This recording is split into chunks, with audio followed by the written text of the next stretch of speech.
أنت الحبيب خير الأنام، أنت نور وسلام، علمتنا صبرا جميل، أنت صادق أمين، أخلاقه نبع الهدى، وصفاته قدوة لنا. أنت الحبيب خير الأنام، أنت يا محمدا، تسقينا من يديك عند حوض الكوثر، للأمة خليت سنتك الجوهر، صلى عليك الله.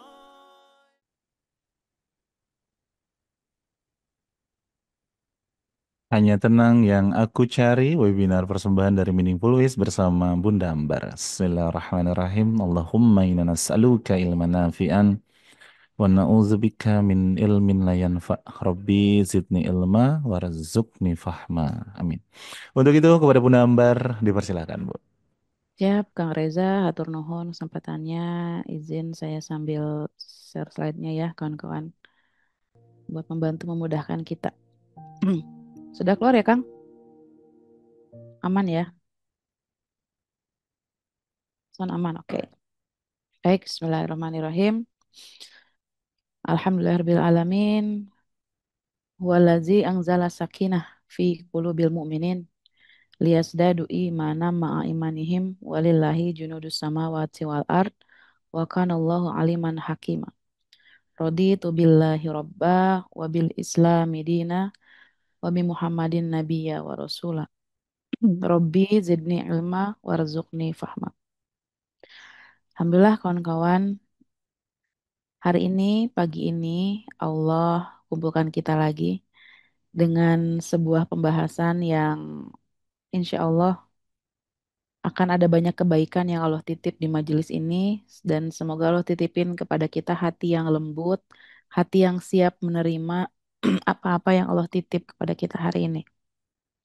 Baik itu berupa kesenangan maupun bisa jadi ada kesedihan yang kita rasakan di hari ini. Tapi semoga fase apapun itu yang Allah kasih hari ini, kita bisa melaluinya dengan tenang.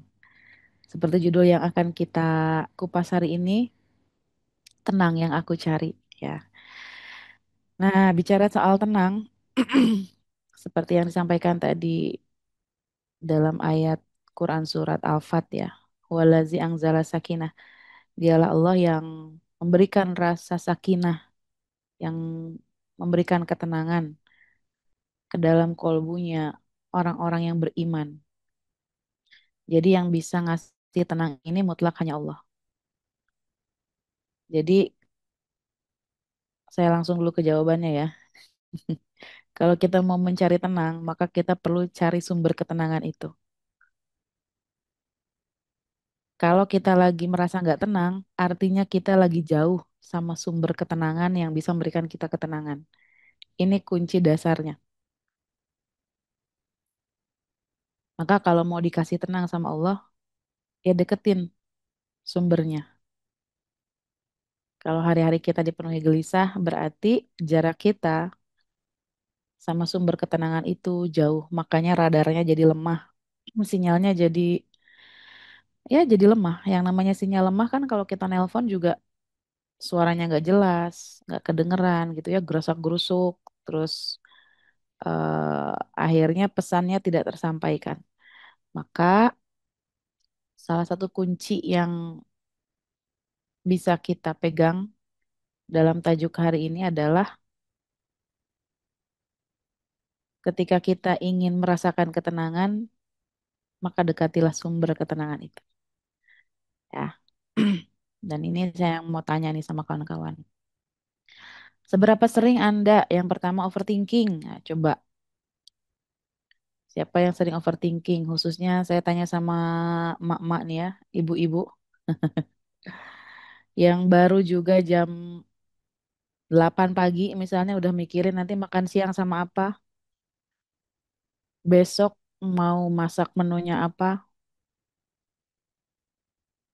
baru juga masih pagi nanti makan malamnya di mana ya. Sekarang pun overthinking. Yes. Wah, ini saya bun. Bahkan sekarang pun ada yang lagi overthinking ya. Berarti kalau kita sering overthinking tuh kira-kira kita semakin enak atau semakin nggak enak sebenarnya ketika kita overthinking ya. Sebenarnya ketika kita overthinking itu semakin nggak enak ya rasanya betul nggak? Tapi ketika kita tahu sebenarnya overthinking itu nggak enak, tapi kok jadi hobi gitu ya? Kok diulangi lagi gitu? Udah tuh nggak nyaman, udah tuh nggak enak, udah tuh bikin hati sempit. Tapi kok ya sering banget diulangi gitu, dilakukan lagi. Ya sekarang aja udah mulai nggak enak. Oke,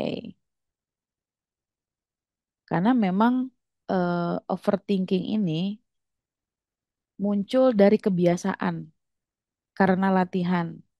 Jadi apa yang sering kita latih, apa yang sering kita ulang-ulang, kita akan menjadi mahir di situ. Kalau kita terbiasa membiarkan overthinking ini menguasai hari-hari kita akan menjadi apa ya, kayak punya habit gitu. Udah tau capek, udah tau lelah, udah tau nggak enak, tapi diulangnya aja terus, gitu ya. Yang kedua, sulit tidur karena banyak pikiran. Ayo, tadi malam siapa yang susah boboknya? Karena mikirin besok mau ngapain ya? Besok gimana ya? Besok gimana kalau begini? Nanti gimana kalau begitu? Sehingga sebelum tidur itu yang seharusnya istirahat, bukan hanya badan yang istirahat, tapi juga pikiran yang istirahat, tapi justru malah semakin malam rasanya pikiran semakin menyala. Kang Reza aku katanya semalam gak bisa tidur. Waduh, kunaon Kang. Ya, saya juga semalam agak-agak malam sih tidurnya karena ya harus buat materi hari ini. Insya Allah, tapi alhamdulillah ya. Kadarullah. Sehingga jam tidur pun ya meskipun mungkin ya agak-agak telat dikit lah tidurnya. Tapi insya Allah semoga istirahatnya bisa deep ya, deep sleep, tidur yang berkualitas gitu. Terus siapa juga nih yang sering merasakan gelisah tanpa sebab yang jelas? Bangun tidur tiba-tiba hati itu debarannya jantung tuh kenceng, kayak nggak enak aja, nggak enak hati. Atau ada nggak yang gelisah tapi nggak tahu karena apa? Bangun tidur kayak tiba-tiba pengen nangis, atau lagi diem tiba-tiba kepikiran kayak sedih banget, tapi sebenarnya nggak ada jelas penyebab yang tertentu gitu. Atau misalnya pernah nggak Anda eh kayak Toto pengen nangis gitu ya, padahal nggak ada kejadian yang bikin sedih. Kayak pengen terseduh-seduh aja gitu, tiba-tiba nelangsa hati itu, kayak sengsara batin gitu. Tapi nggak ada penyebab aslinya tuh karena apa, nggak tahu. Ah iya benar Bunda, ini kok saya semua ya. Nah ini karena tumpukan-tumpukan emosi yang berantakan, sehingga emosi-emosi itu berlomba-lomba menarik perhatian kita. Mungkin ada kesedihan mendalam di masa lalu yang kita abaikan, yang kita tekan, kita pendam, yang kita nggak mau temui. Akhirnya mereka cari perhatian nih, caper mereka itu. Aku nih loh butuh diperhatiin, tapi semakin lama semakin dipendam. Akhirnya muncul-muncul begitu saja. Akhirnya muncullah perasaan-perasaan gelisah yang nggak tahu sebabnya kenapa. Kayak rasa kehilangan tapi nggak tahu apa yang hilang. Nah itu dia, nggak jelas gitu sebabnya. Seperti kehilangan arah, nggak tahu mau kemana, nggak tahu mau ngapain. Ya hidup asal sekedar hidup, kerja asal sekedar kerja, sekolah asal sekedar sekolah, masak sekedar masak, nyuci sekedar nyuci. Tapi nggak tahu ini tuh mau dibawa kemana ini gitu ya. Jadi yang kita lakukan ini kayak nggak tahu untuk apa dan nggak tahu bermanfaatnya untuk apa. Nah, coba kalau hal ini ada dalam diri kita, maka kita coba perlu mulai sadarin kawan-kawan, ya, bahwa memang hidup ini banyak hal yang bisa bikin kita nggak ngerti bahkan dengan diri kita sendiri. Sehingga kita kehilangan momen untuk bisa menyadari kondisi diri, apalagi menyayangi diri sendiri. Itu semakin jauh. Kita menyayangi diri sendiri aja nggak bisa. Gimana mungkin kita bisa menyayangi orang lain? Nah, akhirnya kita tumbuh jadi manusia yang sama orang lain tuh kasar, keras gitu ya. Karena kita tidak punya cinta, kita tidak punya kasih sayang. Sehingga yang kita sebarkan ke orang-orang sekitar kita ya bukan kasih sayang, bukan cinta karena kita nggak punya itu. Akhirnya ke anak-anak kita jadi kasar, keras gitu ya, gampang tersulut, terpancing emosi gitu lah ya. Nah ini ada yang namanya menurut teori psikologi eksistensial ya, the burden of freedom. Jadi ini semacam paradoks gitu ya. Jadi semakin kita punya kebebasan banyak, semakin diberi keleluasaan untuk memilih hal yang banyak, kita justru semakin bingung. Nih ya, kebebasan memilih yang hampir tanpa batas, justru ini menimbulkan kecemasan ya dan tanggung jawab yang besar. Benar nggak sih kawan-kawan?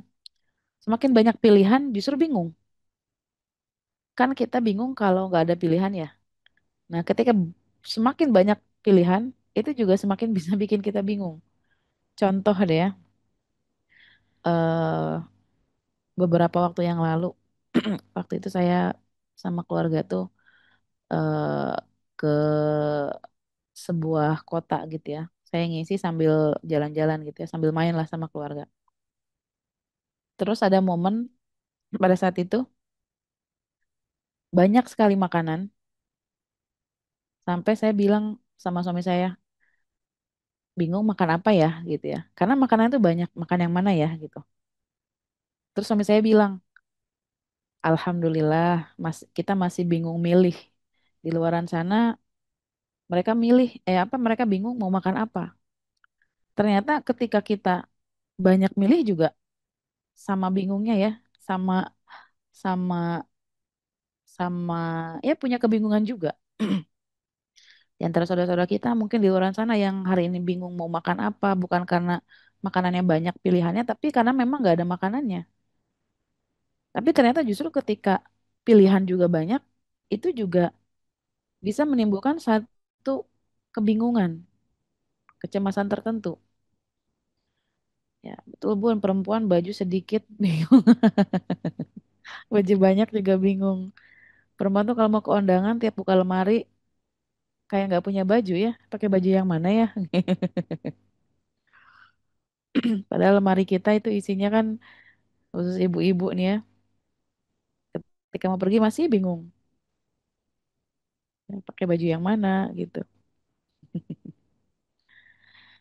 Sehingga eh ya kebebasan memilih juga menciptakan kecemasan tertentu kalau kita tidak menyikapinya dengan baik gitu ya. Benar tuh Bun, sekarang saya ikut bingung, banyak ikut grup semuanya bagus. Waktu yang sama ada Zoom. Nah, berarti hadir di sini Bunda siapa? Bunda Mira sudah menentukan keputusan, sudah memilih. Ya. Kemampuan pengambilan keputusan juga ini bisa mereduksi kecemasan. Karena orang yang sulit mengambil keputusan justru bisa menambah kecemasan. Milih apapun. Dan ternyata semakin banyak pilihannya, itu juga menciptakan kecemasan yang baru. Perempuan aja mau beli gamis gitu kan, yang biru apa yang merah ya? Nanya ke suaminya, Mas, aku ya bagusin yang biru apa yang merah? Yang biru. Tapi yang merah juga bagus ya nggak sih? Iya, yang merah juga bagus. Ya udah Mas keluar yang dibeli warnanya hijau. Ya, itu kadang ya apalagi perempuan ya luar biasa tuh. Punya apa? Punya pertimbangan sendiri ketika nanya gitu ya. Nah, tuh, ada lagi yang punya duit banyak kadang bikin puyeng nah loh. Bu Isma Makassar. Coba ya, yang kenal Bu Isma, siapa tahu lagi deket sama Bu Isma. Kalau beliau lagi puyeng katanya boleh dideketin ya. Siapa tahu mau saweran, lempar-lempar uang. Jadi dikasih kebebasan yang banyak pun bisa bikin kita cemas. Sehingga jauh dari ketenangan. Dan kadang kawan-kawan, di balik kebebasan yang banyak, justru keterbatasan ini kan tanpa batas ya. Dan sebenarnya kenikmatan itu ada pada batasan. Iya nggak sih? Misalnya gini, kawan-kawan buat penyuka durian misalnya nih ya, yang suka sama durian. Nikmatnya durian itu di saat tanpa batas atau karena terbatas. Sebenarnya kita nikmat makan durian itu karena terbatas duriannya. Ya nggak? Kenapa nikmat karena terbatas? Karena ya terbatas. Bayangin kalau misalnya yang punya kebun durian lagi panen, lagi manis-manisnya tuh, dia makan semuanya sebanyak yang ada di kebun itu, kira-kira nikmat apa jadi malah mual? Kalau kebanyakan bisa mabuk ya. Justru nikmatnya itu ketika kenikmatan itu dibatasi. Kalau nggak dibatasi, itu bukan hanya jadi nggak nikmat hilang kenikmatannya, tapi ada efek lain.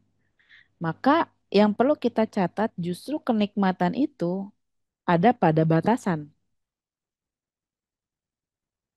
Anda yang suka coklat, beli coklat sebungkus.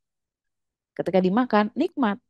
Tapi kalau Anda makan sekarung gitu ya, atau bahkan lebih berkarung-karung, kenikmatannya akan jadi hilang. Karena kenapa? Udah jadi enek, ya nggak sih? Maka kalau kita sadari dari contoh-contoh kasus ini, justru keterbatasan itulah yang bikin nikmat. Nah, benar nggak? Catat nih. Jadi kalau kita merasa hidup kita sekarang serba terbatas, justru itulah Allah kasih banyak serba kenikmatan di situ. Ketika melampaui batas, nah itulah sesuatu yang terjadi mulai nggak enak, mulai ada efek. Ya, kebanyakan makan sesuatu juga akan ada efek tertentu. Ya, kalau tidak dibatasi cepat bosan betul. Maka justru keterbatasan ini adalah salah satu nikmat yang Allah berikan. Karena ketika tanpa batas, malah justru menimbulkan efek-efek tertentu. Bisa bikin kecemasan gitu ya, bisa bikin segala macam lah, efek-efek lain. Maka ini ada paradoks gitu ya. Justru ketika kita bisa memilih yang terbatas, itu satu, lebih bisa menenangkan hati, yang kedua lebih bisa kita membuat menikmati. Ya, coba banyak contoh lah ya. Ketika batasan itu menjadi sebuah kenikmatan dan itu anugerah. Jadi ketika kita melihat, ya Allah kenapa sih harus terbatas kayak gini? Justru itu Allah lagi ngasih kita kenikmatan. Karena kalau tanpa batas, kita keder sendiri, puyeng sendiri. Ya nggak kawan-kawan? Jadi ini paradoks ini sesuatu yang menarik ya menurut saya. Ketika justru Allah memberikan segala sesuatu itu terbatas buat kita. Itulah Allah memberikan banyak kebaikan, banyak kenikmatan, dan menjauhkan kita dari rasa cemas yang berlebih, cemas yang tidak perlu. Atau dari penyakit-penyakit yang bisa kita minimalisir. Nah, kita lihat nih. Mesti tentukan titik cukup berarti ya. Yes. Karena kan merasa cukup itu kita yang tentukan ya. Karena kalau kita dikasih banyak pun kalau kita nggak cukup ya akan nggak cukup. Ya kan manusia itu kalau udah punya motor satu pengen dua, pengen punya mobil. Bahkan katanya kalau dikasih gunung emas, sebuah gunung gitu ya, dia akan minta gunung yang kedua. Jadi justru ingin melampaui batas. Padahal yang nikmat itu keterbatasan. Nah, itu ya kan ya. Sehingga kita punya paradigma lain tentang keterbatasan. Justru disitulah dibalik kenikmatannya. Makan sate, nah sate Marangi. Nah, yang terbatas tuh yang nikmat. Kalau makan sate Marangi sampai 100 tusuk, waduh, ya silahkan dirasakan sendiri deh. Nah, ini beberapa sumber kegelisahan modern yang coba saya muat di sini ya. Ini informasi yang overload. Nah, terlalu banyak simulasi dan berita negatif. Cek kawan-kawan sekarang yang punya media sosial di Instagram, di TikTok, berita yang diinformasikan 24 jam terakhir, kira-kira berita yang bikin senang, gembira, atau yang bikin stres di feednya kawan-kawan. Nah, coba cek.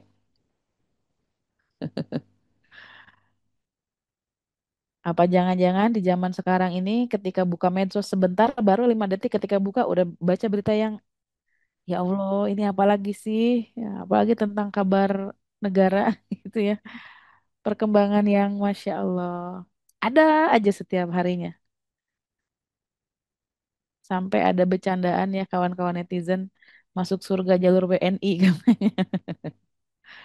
Saking eh, banyak menerima berita-berita yang bikin gak enak.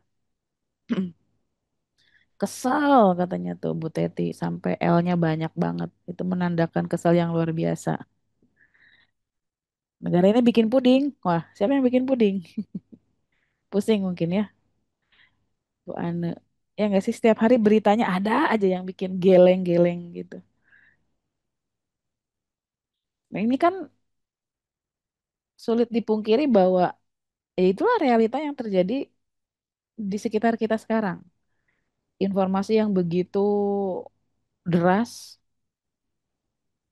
bahkan tidak tersaring gitu ya, sehingga berita-beritanya tuh bikin emosi jiwa, tidak habis pikir gitu ya.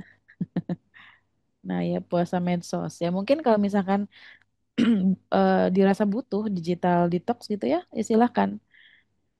Ya. Sehingga memang penting bagi kita untuk memfilter diri gitu. Kita pilih mau yang mana yang mau dibaca gitu kan. Kalau sekiranya akun ini bikin, wah beritanya stres gitu ya, coba kita berhenti dulu sejenak biar nggak overload. Maka kita saring informasi-informasi apa yang eh, kita pilih untuk kita baca, untuk kita lihat. Karena kan sebenarnya ini informasi yang didapatkan itu kayak makanan ya. Kayak makanan yang kita masukkan ke dalam mulut kita, itu kita bisa pilih mana yang mau masuk ke badan kita, mana yang oh enggak dong gitu ya. Janganlah gitu. Maka kita perlu kesadaran penuh nih ketika buka medsos juga gitu. Jangan sampai aktivitas buka medsos ini menjadi aktivitas yang tidak disadari, akhirnya kita terhanyut oleh arus derasnya media sosial. Apalagi kalau sampai ikutan komentar-komentar yang hate speech gitu ya, yang kalimat-kalimatnya eh, ya nggak enak didengar gitu kan. Itu menunjukkan bahwa dalam diri kita banyak kekacauan juga, banyak luka juga. Saya makanya kalau medsos itu nggak pakai notifikasi ya, karena khawatir banyak ngedistract gitu. Ting, ting, ting. Jadi saya medsos itu nggak pakai notif. Jadi kalau ada yang apa segala macam itu kalau nggak saya buka nggak akan keluar gitu. Jadi saya tahu ada notif kalau saya pas lagi buka medsos itu. Ini juga lumayan membantu ya, membantu kita buat ya nggak terlalu riuh lah, nggak terlalu stres sama pemberitaan-pemberitaan yang terjadi di luaran sana. Kita aja di rumah udah banyak masalah, banyak hal yang perlu kita pikirkan gitu ya. Tambah lagi dengar berita yang Masya Allah. Ya, mudah-mudahan kita doakan lah ya, di dalam diam kita doakan. Paling tidak mudah-mudahan negara kita ini semakin baik lagi insya Allah ya. Kemudian fear of missing out, FOMO. Ya, takut ketinggalan zaman, takut dibilang nggak update. Akhirnya jadi YOLO, you only live once katanya ya. Akhirnya karena beranggapan, hidup ini cuma sekali, udahlah gitu ya. Akhirnya banyak hal-hal yang nggak seharusnya dinikmati jadi dilakukan gitu. Karena beranggapan ya hidup ini cuma sekali, udahlah gitu ya. Dan social comparison, itu perbandingan sosial. Di medsos juga nih, hati-hati ketika kita melihat medsos, melihat hidup teman, lihat hidup para influencer yang kayaknya indah banget seperti di novel kisahnya gitu ya. Yang seorang princess dapat prince charming yang baik hati, ya, soleh, romantis, pengertian, punya love language-nya semua diborong, act of service ya, affirmation of word, semuanya lengkap ada di dia. Ketika lihat pasangan orang lain kok segitu sempurnanya, ketika melihat pasangan kita sendiri kok begini, akhirnya muncullah juga kegelisahan. Kok suamiku nggak seperti dia ya?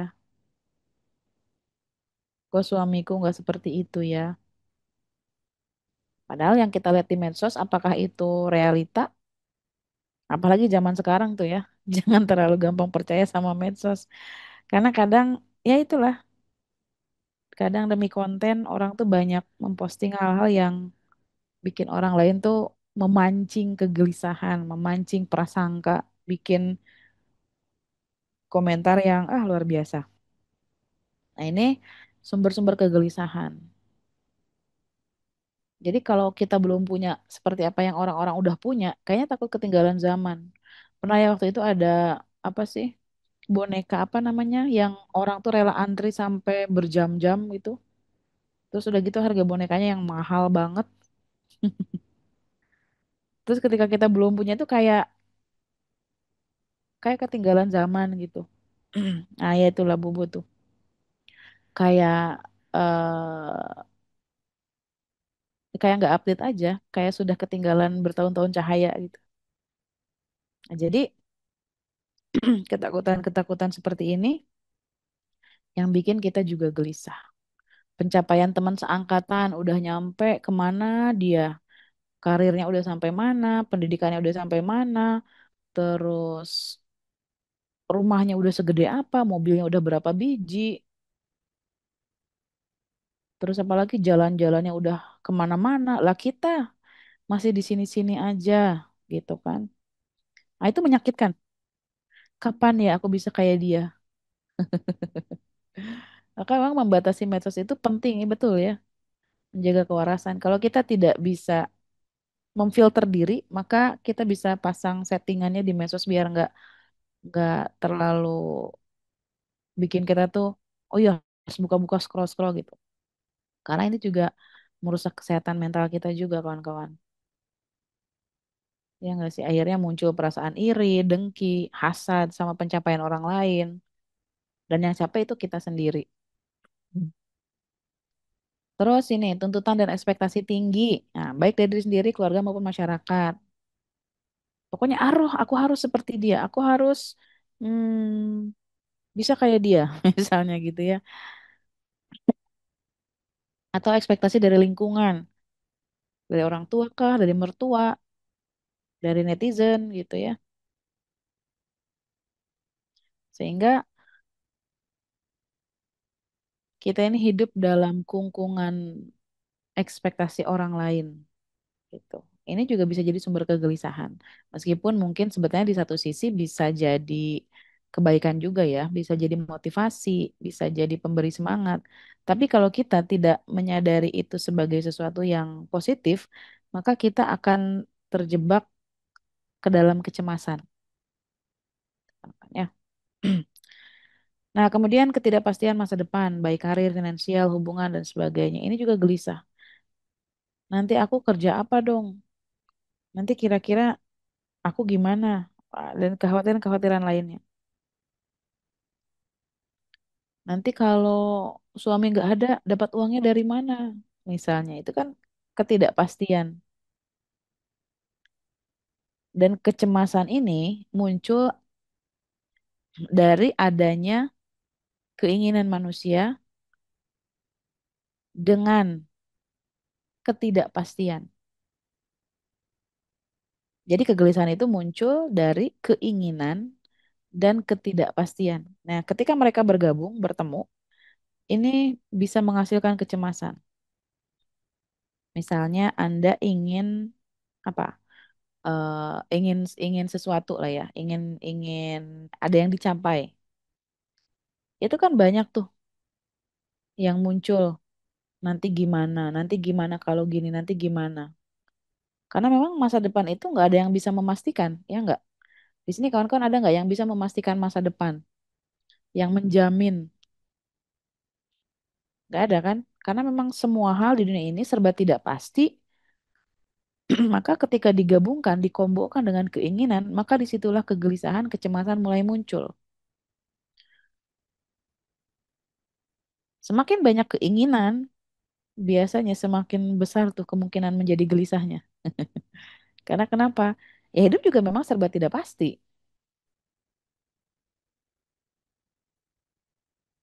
Nah, nah ini kita akan bahas coba sainsnya nih dalam rasa gelisah ini apa. Jadi ini konsep yang sering saya sampaikan ya.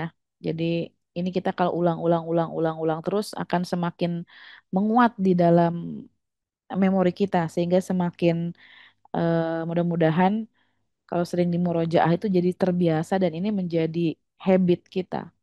Kita menyadari gitu bahwa oh iya kita paham konsep yang ada di dalam diri kita. Nah, ini fight or flight atau freeze respon. Jadi responnya lawan, serang atau kayak freeze itu kayak ngebeku, diem. Misalnya anak kecil tuh kalau dibentak kadang suka ada yang diem. Kalau kata orang Sunda ngahulang gitu ya, ngahulang tuh jadi nge-freeze aja gitu.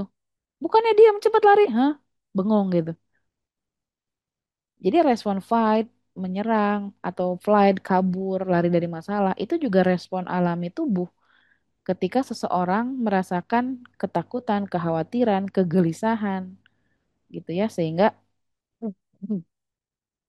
semua respon-respon ini, kalau terbiasa fight or flight atau freeze ini sistem emosi kita, sistem limbik emosi kita, atau di amigdala ini, memori untuk menyimpan kesedihan, kemarahan, rasa sakit, rasa takut, dan sebagainya. Itu kalau terus-terusan aktif gitu ya, si amigdala ini lama-lama amigdala bisa menguasai atau mengendalikan diri kita. Kan seharusnya diri kita ini dikendalikan oleh otak-otak logika ya. Apa yang kita lakukan itu perlu dipertanggungjawabkan.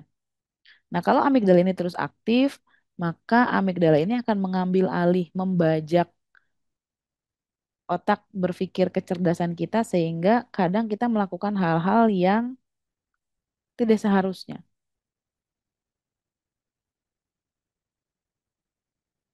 ya. Nah, kalau stresnya ini tidak alarm stresnya tidak dimatikan, ya akan menumbuhkan stres kronis. Jadi ketika kita merasakan suatu hal yang bikin kita kesel, jengkel gitu ya. Kalau terus-terusan diaktifkan alarmnya, ini akan memunculkan gejala burnout ya, sampai ke fisik ngaruhnya, bukan hanya psikis. Jadi kalau stres terus tanpa jeda, setiap hari ada aja stresnya yang dipikirin, yang dibikin khawatir, yang dibikin takut dan sebagainya, ini juga bisa berdampak sama fisik. Nah, terus cognitive distortion, ini pola pikir negatif yang memutar fakta. Misalnya nih, catastrophizing. Misalnya catastrophizing itu eh, kayak melebih-lebihkan kemungkinan bahaya atau bencana yang akan terjadi kalau kita melakukan hal ini. Misalnya, wah aku kalau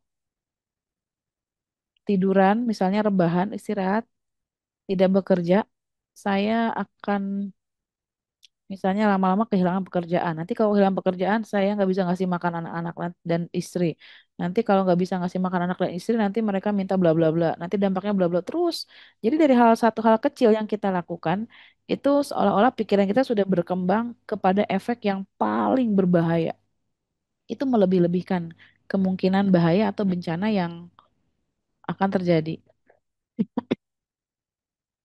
Kawan-kawan, ini nggak tahu tokoh kartun si Ucup nggak yang ada di film siapa? Si Adit.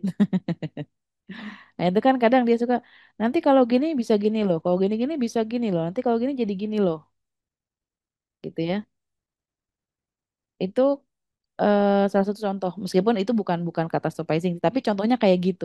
Nanti kalau ini akan begitu, kalau begitu akan begono, begono akan dar gitu. Jadi dampaknya tuh akan jadi besar bahaya. Nah, ini dari eh, cognitive distortion atau overgeneralization, terlampau berlebihan mengeneralisasi. Biasanya nih kaum perempuan nih yang sering gini, ya, yang suka berlebihan menyimpulkan segala sesuatu. Misalnya ketika lagi kesel sama pasangan, kamu tuh ya mas nggak pernah ngertiin aku, nggak pernah. Artinya seumur hidup pernikahan suami itu sama sekali tidak pernah mengerti kita. Kamu tuh emang nggak pernah ngertiin aku. Kamu emang nggak pernah ya bisa ini. Kamu tuh ya selalu aja bikin aku kesel. Selalu. Artinya kan nggak ada jeda satu kali pun. Artinya seumur hidup pernikahan dia itu ngeselin terus setiap detiknya. Nah ini overgeneralization. Padahal kan masa sih setiap selama pernikahan nggak sekalipun dia mengerti kita atau bikin kesel terus. Biasanya ketika kita overgeneralization ini akan semakin melukai diri kita sebetulnya. Kamu tuh ya, atau misalnya marahin anak, kamu tuh kenapa sih nggak pernah bisa dengerin bunda, nggak pernah bisa dengerin. Apakah selama kita nasehatin dia sama sekali dia nggak pernah nurut sama sekali seumur hidupnya? Nah, ini kadang banyak yang mengeneralisir secara berlebihan. Hmm. Ya, akhirnya menghilangkan kebaikan-kebaikan yang lain, bahwa yang terjadi adalah seperti apa yang kita pikirkan atau yang kita simpulkan. Dan itu melelahkan kawan-kawan. Jadi ketika ada overgeneralization, berlebihan dalam menyimpulkan sesuatu, ini membuat kita semakin tersiksa. Awalnya mungkin kita harapannya pengen bikin dia lawan bicara kita itu ngerasa bersalah gitu kan, sadar dengan kesalahannya. Tapi yang ada sebetulnya bikin kita semakin gelisah. Nah, terus nih the power of neuroplasticity. Jadi otak kita ini bisa berubah. Kita bisa melatih otak untuk lebih tenang. Jadi tenang itu juga latihan kawan-kawan. Ya bun, kok kemarin begitu ke suami tapi alhamdulillah udah sadar sekarang. Alhamdulillah ya. Karena hati-hati nih, apalagi ketika seorang istri ya menyimpulkan kamu gak pernah ngertiin aku mas. Wah, masya Allah. Artinya menghilangkan kebaikan dari suami sedikit. Meskipun sedikit pasti ada kebaikan ya enggak? Ketika kita menghilangkan kufur kebaikan suami, apa kata Rasulullah? Yang banyak di neraka itu kan laki-laki atau perempuan katanya. Ya, karena kenapa mereka itu banyak di neraka? Apakah karena kufur kepada Allah? Apa karena kufur kepada Rasulullah? Ternyata bukan, tapi karena mereka yang mengabaikan kebaikan dari pasangannya, dari suaminya. Sehingga kalimat overgeneralization ini juga hati-hati bisa membawa kita ke neraka ya. Nauzubillah min dzalik. Jadi hati-hati jangan sampai kita terbiasa overgeneralization. Kamu nih yang nggak pernah mau dengar, nggak pernah, artinya tidak pernah satu kali pun. Nah, waspada dengan kalimat-kalimat yang kita sampaikan. Nah, ini bisa dilatih kawan-kawan. Jangan sampai kita terbiasa overgeneralization. Oke lah, dulu mungkin kita pernah melakukan itu, tapi sekarang coba kita ubah, kita latih dengan cara mensyukuri sekecil apapun kebaikan, ya baik yang itu dilakukan oleh pasangan atau anak-anak gitu. Maka kita ubah sekarang nih, kita susun rute baru di otak kita. Karena kan di otak kita ini setiap ada memori baru, baik itu berupa ucapan, tindakan, perbuatan, atau mungkin yang terbersit di hati, itu satu sambungan baru nyambung.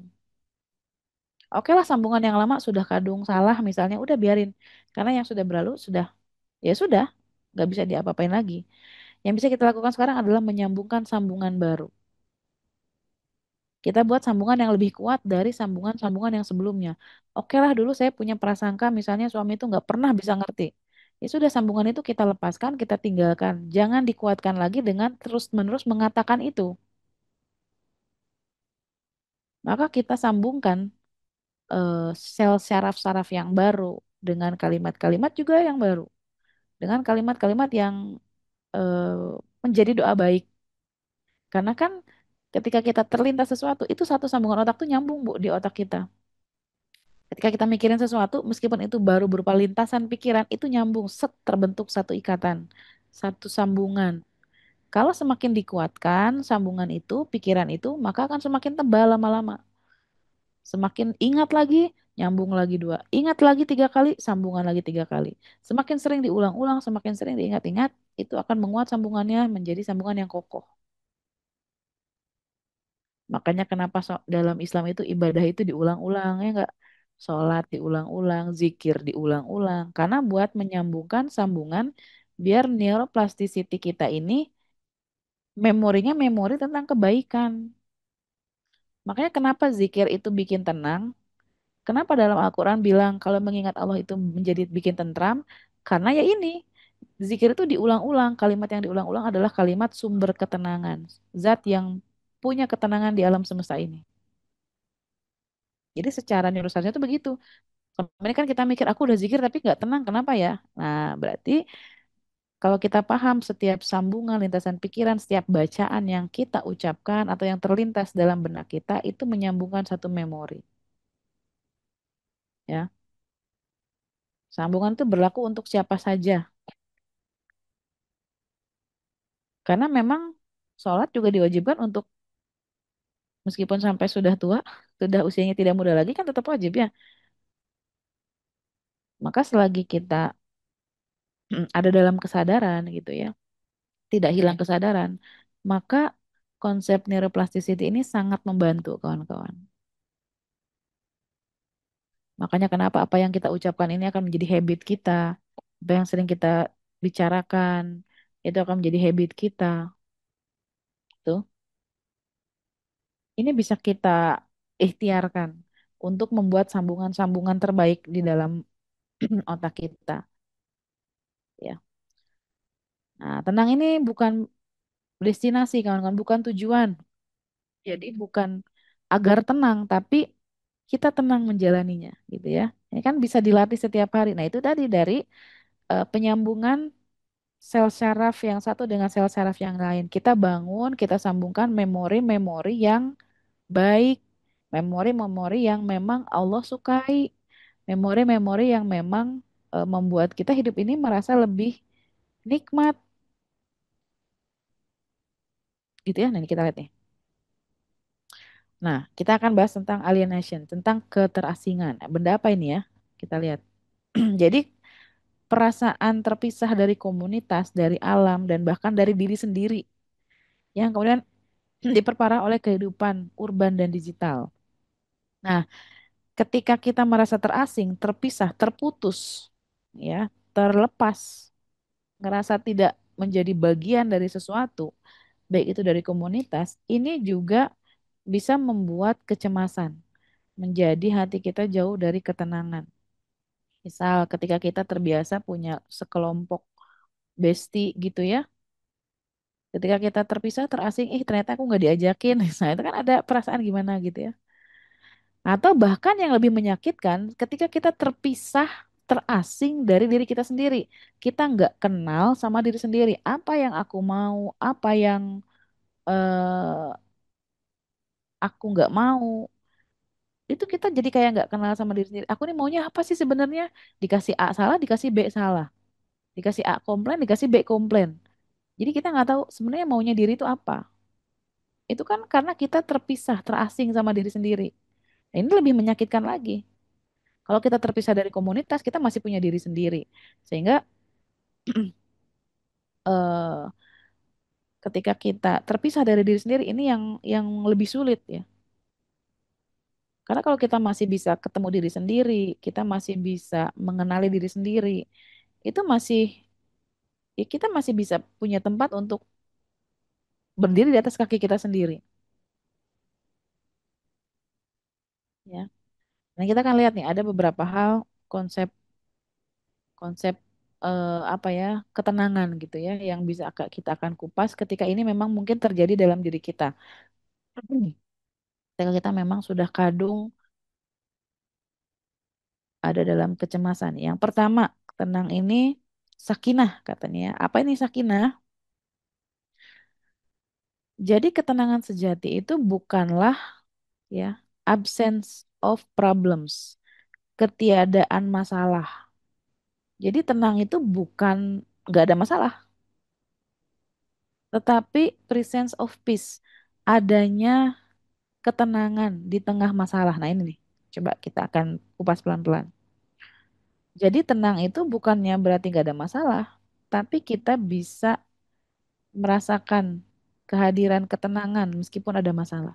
Kan sama ini kita doanya nih ya, hmm, minta masalahnya diberesin ya enggak sih? Siapa di sini yang kalau berdoa doanya minta diberesin masalahnya? Ada nggak ya Allah bantu hamba cari jalan keluar dari masalah ini, betul? Artinya kan kita pengen ngeberesin masalah itu, artinya menghilangkan masalah. Padahal ketenangan itu bisa didapat bukan dari hilangnya masalah, tapi justru meskipun ada masalah, tapi kitanya tenang. Karena yang namanya hidup, ya masalah itu ya selama hayat dikandung badan akan terus ada masalah. Ya nggak kawan-kawan, sepakat nggak nih? Sama ini kan kita doanya ya Allah, eh minta diberesin masalahnya, minta jalan keluar, ya nggak sih? Ada yang mungkin kawan-kawan ada yang masalahnya tentang hutang, ada yang masalahnya rumah tangga, ada yang masalahnya kesehatan, whatever itu masalahnya. Kalau Allah angkat masalahnya kira-kira, kalau selesaikan masalahnya semua, berarti sudah selesai dong jatah hidup kita di sini ya. Karena masalahnya sudah selesai. Kalau kita minta cepat diberesin masalahnya, artinya kita minta cepat-cepat diberesin juga hidupnya ya. Nah, karena memang ya selama hayat di kandung badan, masalah itu akan selalu ada. Ujian itu selalu ada. Jadi kalau pas lagi ada masalah, coba kita sekarang mulai mulai apa ya, mulai geser doanya. Doa orang-orang yang Allah berikan sakinah, ketenangan. Walazi angzala sakinah. Ingat ya tadi ayatnya, kawan-kawan boleh buka Quran surat Al-Fat ayat 4. Walazi angzala sakinah, dialah yang berikan rasa tentram sakinah fi qulubil mukminin, ke dalam kolbunya mukminin, orang-orang yang beriman. Artinya apa? Orang-orang yang beriman tuh orang yang gimana? Orang yang percaya. Orang yang percaya sama apa? Bahwa semuanya udah diatur sama Allah. Karena udah diatur sama Allah, makanya dia tenang. Karena semuanya udah disiapin sama Allah, makanya dia tenang. Karena semuanya udah diberesin sama Allah sesuai waktunya, kapan, dengan siapa, makanya dia tenang. Allah di sini menyampaikan bukan kepada fikulubil muslimin gitu ya, bukan. Jadi nggak semua muslim bisa merasakan ketenangan. Karena yang di sini disebut sama Allah adalah orang yang beriman. Bukan juga fi binas, nggak semua manusia. Maka Allah sampaikan di sini fi bil mukminin. Allah ngasih sakinah fi bil mukminin ke dalam korbunya orang yang beriman. Jadi hanya orang-orang yang percaya aja yang hatinya tenang. Percaya sama apa? Percaya semua udah diaturin dengan sempurna sama Allah. Alam semesta ini, planet, ada nggak yang salah geser 3 inci gitu? Misalnya planet Mars, dia ketiup angin sedikit jadi geser 2 senti. Kira-kira gimana kalau itu terjadi? Ya nggak? Kebayang. Sedangkan planet itu salah geser sedikit aja keluar orbitnya udah hancur lebur alam semesta kita ini. Tapi Allah Maha Sempurna yang sudah mengatur hal sebesar seluas alam semesta itu dengan sangat sempurna. Begitupun dengan diri kita. Allah udah ngatur usus, ginjal, sel darah, apalagi ya semua di tubuh kita, jantung. Kita tidur aja Allah aturin jantung kita. Kita maksiat aja Allah jagain jantung kita. Coba, gimana nggak maha baiknya Allah? Kita ibadah, kita malas-malesan ibadah, tetap Allah jagain. Kita beribadah, kita bermaksiat di hadapan Allah, Allah tetap jagain ginjal kita bekerja tanpa kita sadari. Ya nggak kawan-kawan? Kebayang kalau misalnya jantung itu diatur sama kita. Ketika kita lagi ngobrol asyik sama temen, lupa nggak mendetakkan jantung. Nah sudah, wassalam. Karena maha baiknya Allah. Ih, Allah tuh maha baik banget. Kita ibadahnya asal-asalan aja dijagain ginjal kita. Ya enggak? Kawan-kawan malas ibadah, tetap Allah jagain. Tetap Allah alirkan darahnya dari jantung ke seluruh tubuh. Usus kita bekerja dengan baik. Kita maksiat aja Allah jagain kita loh.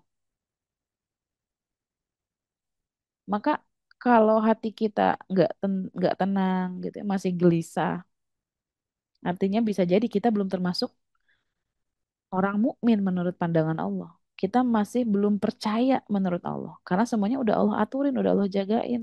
Makanya gelisah.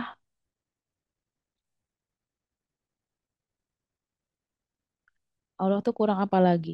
Ya nggak kawan-kawan? Sudah semaha baik itu Allah sama kita. Allah udah aturin semuanya. Bahkan dari sebelum kita lahir di dunia ini, semua takdir kita sudah dituliskan. Percaya nggak kawan-kawan? Percaya nggak kawan-kawan kalau takdir kita sudah dituliskan bahkan sebelum kita lahir di dunia ini? Maka karena sudah ditakdirkan, sudah dituliskan, nggak ada alasan kita buat tidak tenang. Karena semuanya sudah tercatat, sudah diaturin sama Allah. Kapan masalahnya beres? Ya, maka kalau kepercayaan itu ada di dalam diri kita, keimanan itu ada di dalam diri kita, maka sudah semestinya ketenangan itu juga hadir dalam diri kita. Kenapa sekarang tenang nggak ada? Karena Allah belum kasih. Kenapa belum kasih? Karena menurut pandangan Allah kita belum percaya. So, kita balikin lagi ke diri kita. Kita percaya nggak semuanya udah Allah atur. Ya nggak sih? Sesuai waktunya, tepat. Nggak mungkin telat, nggak mungkin kecepatan. Jadi tenang itu bukan nggak ada masalah. Bisa jadi masalahnya banyak, berat. Tapi kalau dia percaya Allah sudah menyelesaikan semua tepat waktu, dalam kondisi terbaik, waktu terbaik, dia melewati masalah itu dengan tenang. Karena kenapa? Yakin Allah pasti kasih jalan keluar tepat pada waktunya. Karena dia percaya bahwa setiap masalah yang datang dalam hidup dia itu hanyalah ujian keimanan yang harus dia lewati, bahwa ini adalah salah satu bentuk Allah sedang memanggil kita untuk kembali kepadanya. Karena Allah tuh udah ngasih masalah pasti sepaket dengan solusinya. Nggak mungkin Allah ngasih soal yang nggak ada kunci jawabannya. Fa inna ma'al usri yusro. Banyak ayat yang menguatkan kita untuk yakin bahwa setiap masalah itu pasti ada jalan keluarnya. Hanya masalahnya kita melewati masalah itu dalam kondisi yang kayak gimana.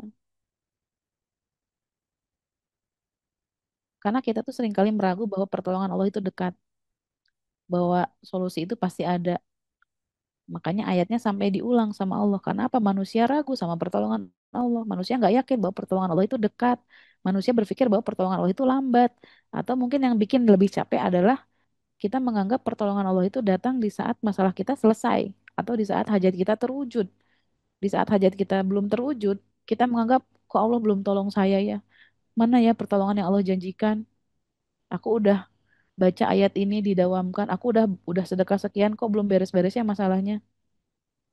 Nunggu-nunggu gitu. Tergesa-gesa dalam berdoa. Akhirnya ya penuh kegelisahan. Padahal yakin Allah sudah katakan, Allah sudah jamin di dalam Al-Quran. Fa inna ma'al usri yusra. Di dalam Al-Quran itu kalau udah ada kata fa depannya, artinya itu jaminan dari Allah. Pasti, niscaya. Itu kayak Allah tuh pengen bilang sama kita, yakinlah gitu. Fa itu sesuatu yang menekankan kepastian. Allah udah katakan dengan pasti, fa inna ma'al usri yusra, tapi manusia ragu. Sampai Allah diulang. Inna ma'al usri yusra. Manusia ragu sama pertolongan Allah. Manusia ragu gitu ya, bahwa semua masalah ini sudah ada solusinya. Tinggal kita melewatinya dengan respon terbaik, ya enggak? Karena semua ujian kan pasti ada jawabannya ya. Nah, sakinah ini bukan berarti masalahnya harus hilang, bukan berarti masalahnya harus tuntas, tapi bagaimana di tengah masalah itu kitanya tenang. Mungkin masalahnya masih banyak, mungkin masalahnya berat, belum beres, tapi kita melewatinya dengan ya udah, ada Allah. Nanti Allah yang beresin. Yang penting tugas kita mah ngasih respon terbaik aja. ngasih respon yang Allah sukai, yang Allah ridho gitu. Nah, kemudian yang kedua, tumanina. Jadi ini dari tomakna itu menetap, diam, stabil. Ini macam-macam ketenangan ya. Ini adalah ketenangan yang telah menetap dalam hati. Ini menjadi sifat. Jadi dia lebih stabil. Jadi kalau tadi sakinah itu kan, sakinah itu bukan anteng gitu aja, diam gitu aja, enggak. Tapi ibarat kapal tuh dia sudah badai, sudah ombak, diguncang, terus dia masih tetap stabil, berdiri di atas kapal, dan dia tenang. Nah itu sakinah tuh. Makanya sakinah itu bukan berarti tenang gitu aja, tapi dia diguncang dulu. Makanya kenapa orang yang baru menikah itu kan doanya semoga jadi keluarga sakinah gitu ya. Karena memang dalam pernikahan itu kan banyak badainya. Tapi bagaimana ketika badai datang, problem banyak, kita tetap stabil, nah itu di situ. Kalau sudah stabil terus, menetap, diam lama, nah baru nih ke fase ini. Kita udah menetap, diamnya itu udah lebih stabil. Jadi nggak gampang oleng. Sudah terbiasa. Orang yang sudah terlatih tenang ketika ada masalah diguncang badai, dia dia lebih, oh ya udah, tenangnya itu kayak udah autopilot gitu. Kalau awal-awal lagi latihan tenang mungkinnya masih kayak wah diguncang, stres. Tapi sekarang kalau udah ada masalah tuh kayak udah autopilotnya udah tenang, ada Allah. Masalah berat jeger, tenang, ada Allah. Tiba-tiba ada masalah jeger, tenang, ada Allah. Nah, udah ada tahap kayak gini nih. Ini udah menjadi sifat ya. Ini di Quran Surat Ar-Ra'd itu menyebutnya sebagai hasil dari mengingat Allah, zikir. Nah, secara neuroscience, zikir ini terbiasa karena pembiasaan, diulang-ulang. Akhirnya ada keseimbangan di dalam tubuh kita, di dalam diri kita, dan di dalam diri psikologi kita, ada keseimbangan yang stabil, terbiasa. Karena apa? Kebiasaannya menetap. Sholat itu kan pembiasaan. Kalau orang Sunda bilangnya netepan gitu ya. Sholat karena memang menetapkan, biar tetap gitu, biar ajeg, biar biar terbiasa, menjadi habit, menjadi sifat. Yang bikin jadi apa? Kalau di ilmu psikologi itu hemostasis itu kondisi keseimbangan, kondisi stabil gitu. Nah, kemudian yang ketiga ini al-itminan ya. Dari katanya aman, aman, percaya. Ini adalah ketenangan total, kepuasan mendalam, dan rasa aman yang absolut gitu ya. Jadi ini udah paling aman aja udah. Kalau kita udah di titik ini, yakin bahwa kita serahkan secara total sama Allah, maka yang kita dapatkan juga ketenangan total. Kepuasan mendalam, kepuasan tuh yang udah nggak ada komplain lagi. Udah cukup aja sama takdir Allah tuh udah puas. Apapun yang Allah takdirkan untuk kita, cukup aja. Udah nggak ada perasaan protes lagi. Ya Allah, kenapa sih aku begini? Kenapa sih harus ini terjadi? Kenapa sih aku harus terlahir dari keluarga kayak gini? Kenapa sih suamiku harus begini? Kenapa sih anak-anakku begini? Itu kan banyak komplain, nggak puas. Kalau orang-orang yang udah ada di titik ini, udah puas sama takdir Allah tuh. Udah nggak ada protes, udah nggak ada komplain lagi. Dan bertanya sama Allah, ya Allah kenapa takdirku begini? Jadi ngerasa cukup aja udah puas banget. Sudah tidak ada lagi pertanyaan, kok hidup gini-gini banget ya? Kok sampai segininya ya? Kok aku hidup misalnya gitu ya? Pertanyaan-pertanyaan yang bikin kita apa ya? Menunjukkan bahwa kita nggak puas dengan takdir yang Allah kasih. Yang komplain terus, marah sama takdir Allah. Kamu kenapa sih nak? Kok? Nah itu tuh salah satu bentuk ketidakpuasan. Makanya orang yang suka marah-marah tuh hidupnya nggak tenang, nggak tentram. Ya, jadi jauh dari rasa aman. Hidupnya tuh gelisah, penuh amarah bahkan ya. Gitu kawan-kawan. Nah, ini senada dengan Quran surat Al-Fajr ya.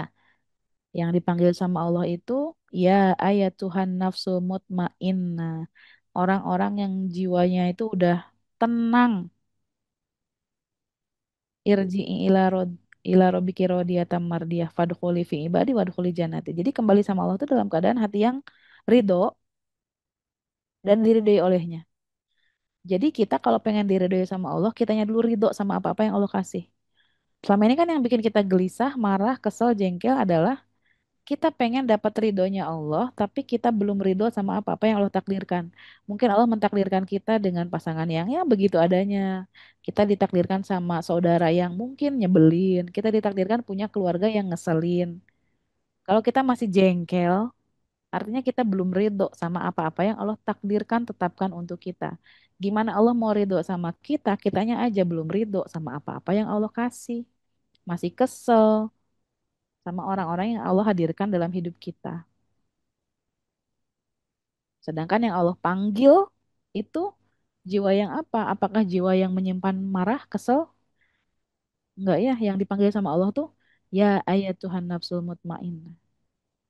Jiwa yang tenang, jiwa yang udah puas, yang udah nggak ada komplain lagi ya Allah, takdirmu yang terbaik, terindah, ternikmat, udah nggak ada cacatnya lagi. Coba bisa Kak, kita bilang gitu ya Allah, takdirmu itu yang terbaik, yang terindah. Meskipun mungkin sekarang kita rasanya berurai air mata gitu ya.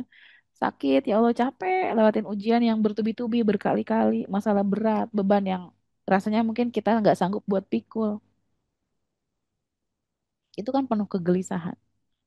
Maka ketika Allah memberikan kita beban itu, ketika Allah memberikan kita ujian itu, berarti dalam pandangan Allah kita mampu, kita bisa, kita cukup kuat untuk memikul beban itu dalam pandangan Allah. Jadi jangan kucilkan diri kita bahwa aku nggak sanggup, aku nggak kuat. Kuat.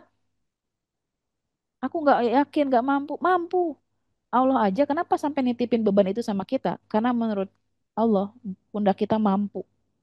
Pundak kita kuat. Allah aja percaya sama kita, masa kita nggak percaya? Jadi kalau ada perasaan, ya Allah, kayaknya nggak kuat, aku nggak sanggup. Ya Allah, sanggup. Ya Allah, aku nggak bisa. Bisa. Aku nggak tahu harus gimana. Allah tunjukin jalannya. Tugas kita mah apa? Yakin bahwa yang Allah kasih yang terbaik.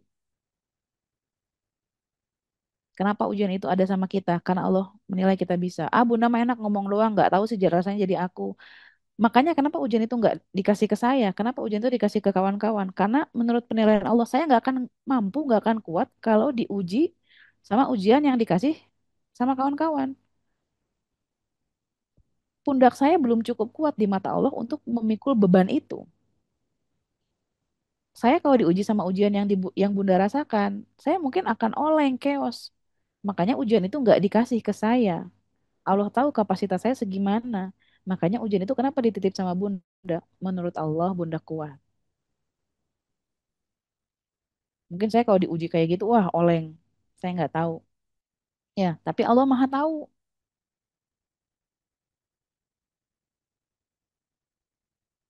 Allah tuh nggak pernah salah nitipin ujian. Allah nggak pernah salah nitip beban. Bahwa dalam pandangan Allah, kitalah yang paling tepat untuk memikul ujian ini. Yang dengan itu, kalau kita sadar ini yang terbaik dari Allah dan ini adalah penilaian terbaik dari Allah, ya kita tenang. Kenapa kita tenang? Allah ngasih ujian yang sesuai dengan kemampuan hambanya. Ya nggak? Karena kalau kita yakin kita punya kemampuan melewati ini, ya kita tenang. Ujian ini sekarang ada pada diri saya, maka saya yakin Allah juga pasti sertakan kemampuan bagi saya untuk melewatinya. Nah, kalau udah kayak gitu, kawan-kawan, itu keyakinan, ketenangan, itu insya Allah hadir dalam diri kita. Ya, apalagi kalau misalkan kita sampai bilang, ah nggak kuat, putus asa sampai ingin mengakhiri hidup, wah itu dijauhkan kawan-kawan ya. Kenapa masalah itu ada pada Anda sekarang? Karena Allah menilai Anda mampu. Itu aja udah. Nah, terakhir, tenang yang kau cari ada di dalam dirimu. Di pertemuan antara usahamu dan pertolongannya.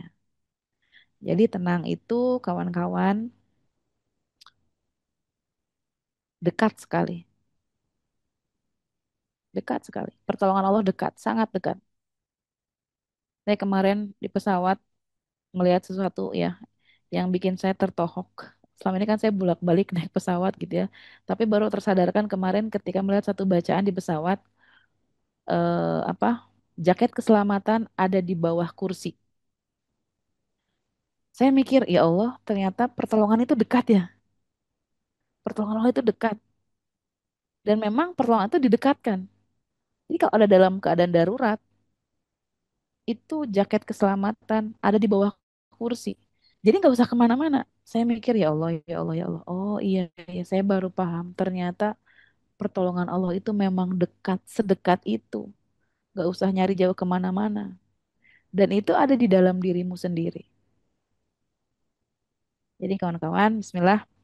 Mudah-mudahan Allah menemani perjalanan hidup kita di sisa usia kita yang sudah berlalu, biarlah sudah berlalu. Mungkin kita banyak salah merespon dari ujian-ujian yang Allah titip mulai hari ini. Mudah-mudahan kita bisa merespon setiap ujian dengan tenang. Karena yakin Allah nitipin ujian sudah sepaket dengan kunci jawabannya.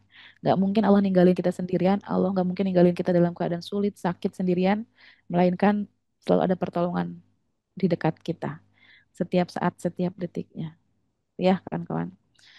Saja mungkin Alhamdulillah karena waktunya juga sudah di akhir. Terima kasih barakallah kawan-kawan. Saya kembalikan ke Kang Reza. Kepada Kang Reza. Masya Allah. Alhamdulillah. Syukuran jazakallah khair Bunda Ambar. Terima kasih banyak pagi hari ini yang memberikan materi relate banget buat saya, nggak tahu deh buat teman-teman. Buat teman-teman relate nggak? Kalau boleh ditulis satu kalimat apa yang menggambarkan perasaannya setelah mendapatkan materi dari Bunda Ambar. Aduh, tadi ditutup dengan indah banget ya di akhir-akhir. Baru banget tadi pagi, seperti biasa tuh ya sebelum Zoom, ba'da subuh, ngaji lah seayat dua ayat gitu ya, biar istiqomah. Ketemulah Al-Baqarah 214. Nggak tahu tuh bacaan lagi sampai situ. Lagi butuh-butuhnya pertolongan Allah gitu ya. Langsung dijawab sama Allah tuh. Mata Nasrullah. Nanya-nanya nih mana pertolongan Allah. Ternyata dijawab langsung pertolongan Allah itu dekat. Dikuatin lagi sama Bunda Ambar pagi hari ini. Closing statementnya Masya Allah. Ketenangan itu antara pertolongannya dan hati itu yang kita ya. Usaha kita. Ada di dalam diri katanya. Wow, keren banget tuh. Coba saya baca ya teman-teman yang lain nih. Alhamdulillah menguatkan, betul banget. Ya Allah ditunjuki banget relate masalah saya. Alhamdulillah bahagia dan tenang. Terima kasih Bunda jadi penguat insya Allah. Alhamdulillah berasa banget, luar biasa, tertampar banget saya dalam kondisi yang Bunda Ambar bahas. Jazakillah. Oke. Ini namanya ngaji kolbu Kareza. Ya, alhamdulillah ya, rezeki banget di ya itu tadi seperti Bunda Ambar sampaikan di awal ya. Tidak ada yang kebetulan. Allah pilihkan di hari Rabu ini bersama Bunda Ambar. Ya, mudah-mudahan banyak kebaikan buat kita semua ya. Kalau saya pribadi alhamdulillah dapat banget pagi hari ini nih alhamdulillah. Ada rekamannya nggak Kang Reza? Ada. Nah, bagi yang baru bergabung dengan grup Meaningful Ways, baru bergabung webinar Meaningful Ways setiap hari, setiap pagi, pastikan sudah tergabung dengan grup Meaningful Ways. Nah, itu langsung di-share tuh oleh kakak admin. Pastikan tergabung dengan grup Meaningful Ways nih. Nah, itu linknya udah ada, tinggal diklik aja. Nanti isi formulir pendaftarannya dan ditunggu di approve ya nanti sama kakak admin. Jadi memang tidak otomatis apa namanya tidak otomatis langsung masuk grup, nunggu di approve dulu sehingga nanti baru bisa masuk gitu ya. Silahkan nanti ada rekamannya di sana, dicek infonya lebih lengkap. Dan sebelum ditutup, Bapak Ibu sekalian seperti biasa ada info untuk kelas di pekan ini ya. Ada kelas eksklusif mungkin kakak admin mau ditampilkan terlebih dahulu, silahkan. Bismillahirrahmanirrahim. Assalamualaikum warahmatullahi wabarakatuh. Bapak Ibu, ayo ikut eksklusif webinar bersama saya Dr. Gustafianza. Insya Allah kita akan membahas tentang kaki. Terkesan sepele tapi ternyata kesehatan seseorang bisa dilihat dari kualitas kakinya. Dan kabar baiknya, orang bisa sehat dimulai dari kakinya. Nah, mau tahu lebih dalam seperti apa sih maksud kata Dokter Gustaf seperti ini? Ayo ikut aja nih di eksklusif webinar bersama saya di akhir pekan nanti. Sampai jumpa.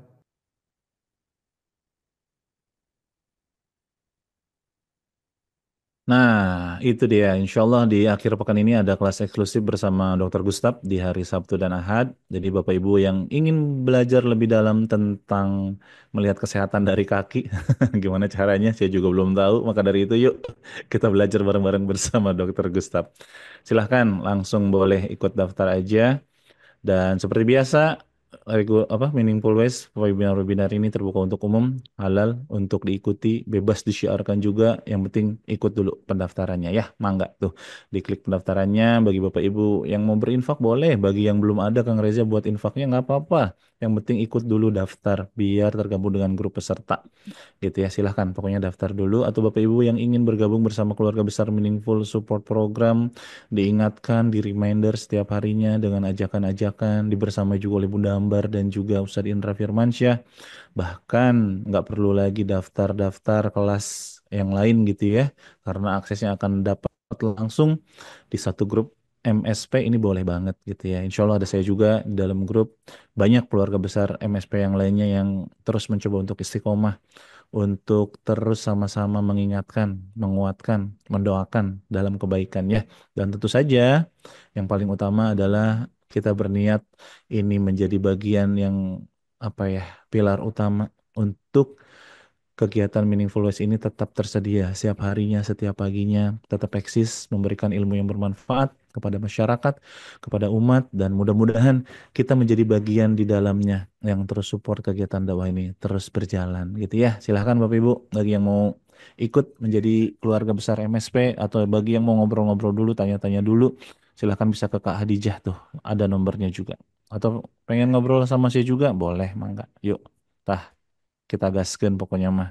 Apa peluang kebaikan yang bisa kita obrolin bareng-bareng, atau Kang Reja kayak pengen bikin Meaningful Ways offline di daerah saya. Ayo, siap. Yuk, bismillah hubungi saya aja. Kalau misalkan pengen bareng Bunda Ambar, Ustadz Indra, siapapun yang biasa ngisi di Meaningful Ways, boleh kontak-kontak aja ke saya ya. Pokoknya mah apapun yang bisa kita kerjakan untuk menyebarluaskan kebaikan semakin luas lagi, yuk bismillah kita sama-sama bareng-bareng kita emban amanah dakwah ini. Itu untuk hari ini Bapak Ibu sekalian, sekali lagi terima kasih banyak.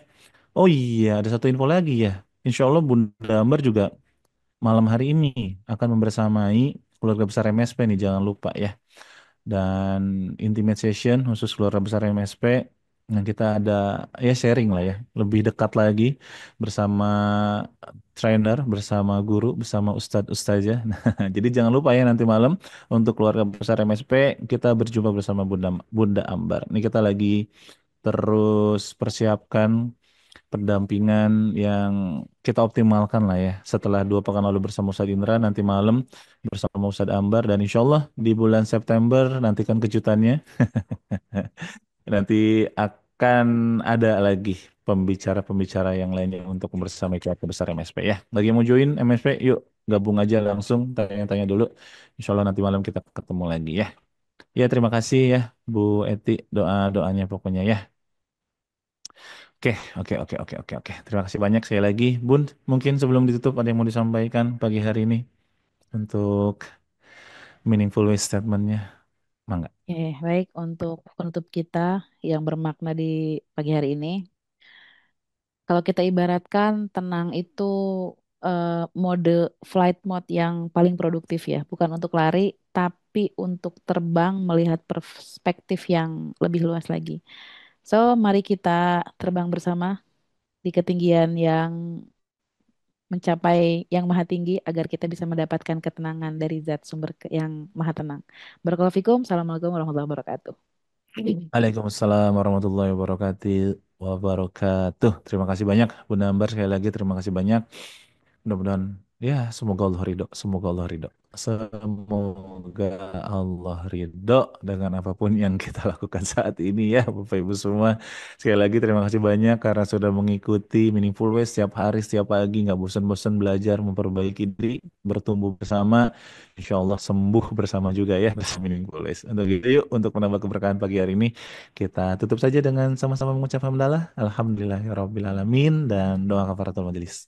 Subhanaka Allahumma bihamdika asyhadu an la ilaha illa anta astaghfiruka wa atubu ilaik. Barakallahu fikum. Berkah selalu. Wassalamualaikum warahmatullahi wabarakatuh. Kirimkan doa terbaik buat kita semua. Waalaikumsalam. Waalaikumsalam warahmatullahi Buat wabarakatuh. semuanya, sampai jumpa di Baitullah. Terima kasih. Sama semuanya. Dan terima kasih banyak keluarga besar MSP. Silahkan. Terima kasih.